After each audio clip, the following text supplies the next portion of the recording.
So good morning and thank you for joining us for this Policy Interested Parties meeting. I am Amelia Boyd and I am the Program Manager for the Medical Commission. This meeting is being recorded. The purpose of this meeting is to collaborate with interested parties such as the public, association members, physicians, and physician assistants regarding our policies, guidance documents, and interpretive statements. The documents which will be discussed here today are available on the policy meetings page on our website, which is wmc.wa.gov. Kyle Karanen, Executive Director, and Micah Matthews, Deputy Executive Director, are the presenters for these meetings. Attendees, if you would like to ask a question or speak, please use the raise your hand function or the chat. When commenting, we request you avoid commenting on ongoing investigations or disciplinary cases.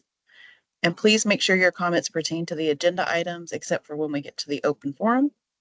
Are there any questions about the process for this meeting?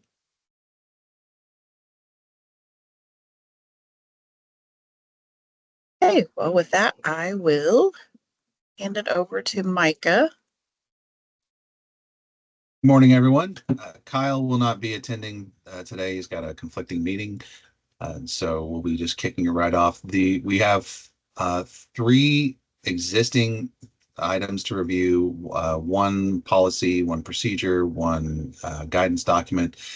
And to my knowledge, there's not really been any edits on the first three. Largely, these are just re-review every 4 years. So any comments that anyone has, we're happy to take those. I anticipate, and I'm going to put him on notice now, Mr. Farrell is going to talk about item 4. So once we get to that, I'll ask him to jump on and explain what's been going on with that. So to start off on practitioners exhibiting disruptive behavior, this is a 2021 policy. And just a reminder, policies help guide how the commission approaches certain aspects or issues. And in this case, we have had this policy help guide how we approach disruptive behavior in practitioners.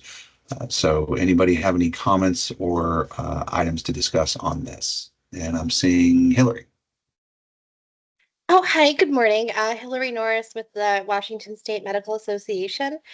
Speaking for the record, I just wanted to note that I only have high-level feedback now, but we did submit this policy to our DEI committee to review, and they have some concerns about potential equity issues, particularly disparate impacts on providers.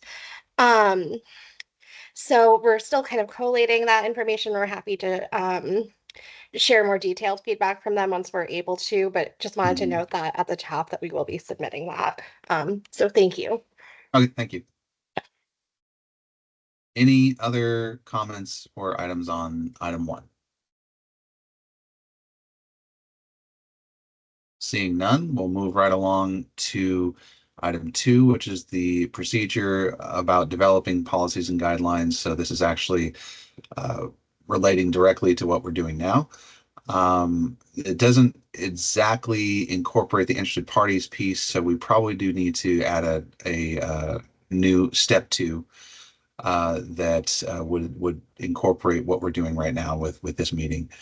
Any comments or items to share on this one?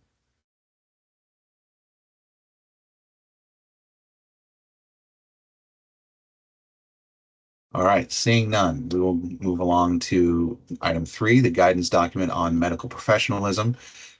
This one was, to my recollection, generated through the desire of one of our past commissioners to really explain professionalism. There's a lot of depth you can go into about the going all the way back to ancient Rome and the collegia and all that stuff and the guilds. It does touch on that just a little bit, but not much.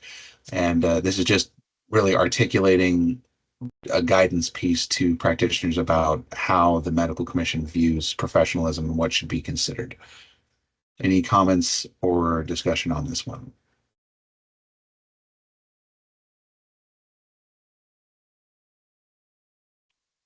And seeing none, we'll hand it right over to Mr. Farrell to deal with item 4.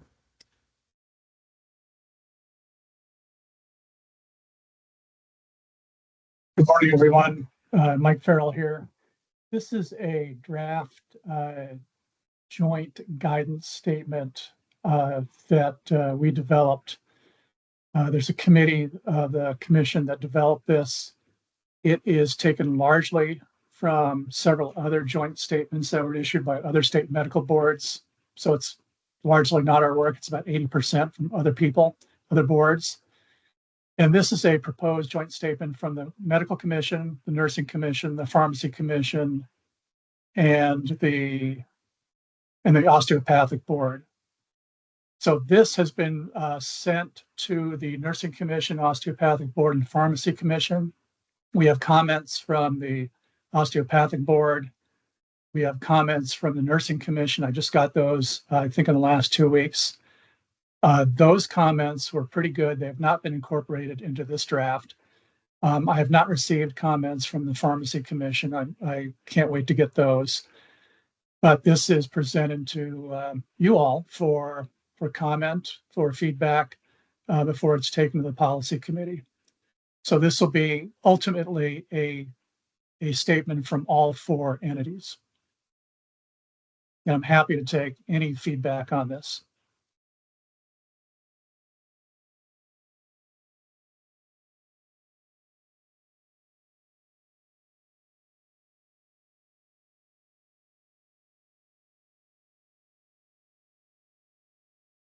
Mike, did you want to maybe give some background as to why we're developing this?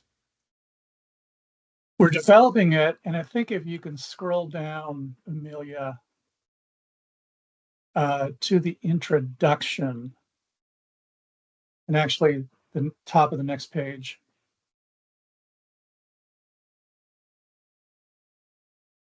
The department has received reports. So we've gotten complaints, and this is happening all over the country, about IV hydration clinics. They're just proliferating. A new one just opened up in Bellingham, where several different types of practitioners are operating there: MDs, DOs, nurses, nurse practitioners, sometimes naturopaths, estheticians are providing these services, and there's just not a good handle on them. And they're not always complying with federal and state regulations regarding medicine. Regarding medicine. The IV bags are compounded. We don't know where they're coming from, who's compounding them. There's a lot of unknowns with this. So medical boards across the country and other boards across the country are coming up with guidance documents to provide guidance primarily to MDs, nurses, DOs, maybe pharmacists if they're involved, to tell them what's the best way to run an IV hydration clinic.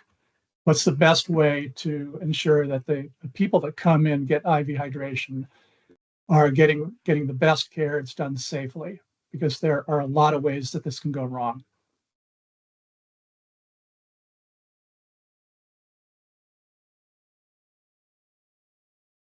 And there are significant supervision issues. I can tell you from cases that we're looking at now, there are significant issues regarding MD or DOs providing supervision, or nurse practitioners providing supervision to the people who are administering the IV hydration in the clinic.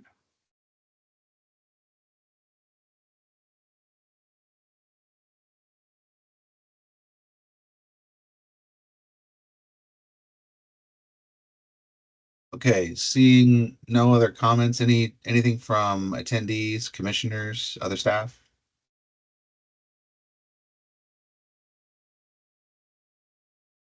Once, twice, Bueller. All right, thank you, Mike, and we will move along to the open forum. So let me get my screen set up here.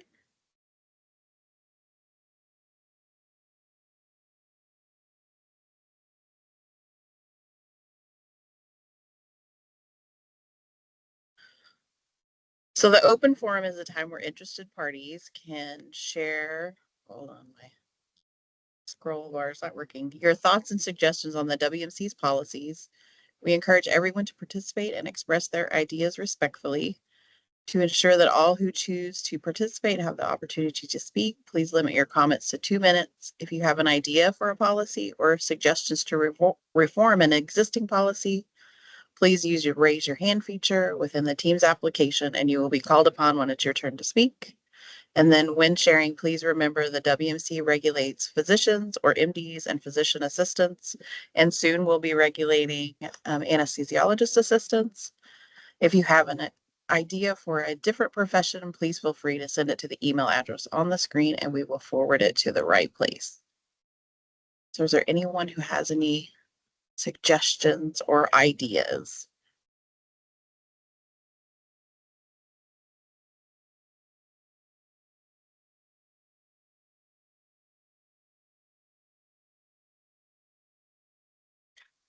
Doesn't appear that we do.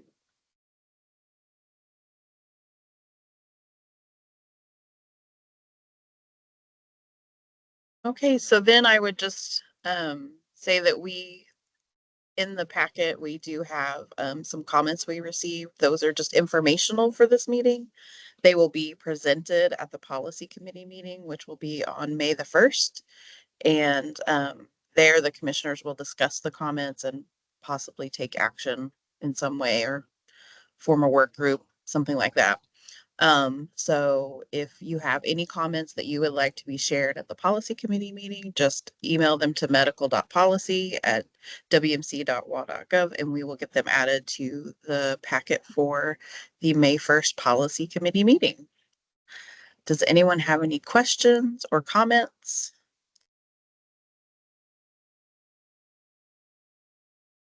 Okay, well, we'll see maybe many of you or all of you on May the 1st then. Thank you for participating today.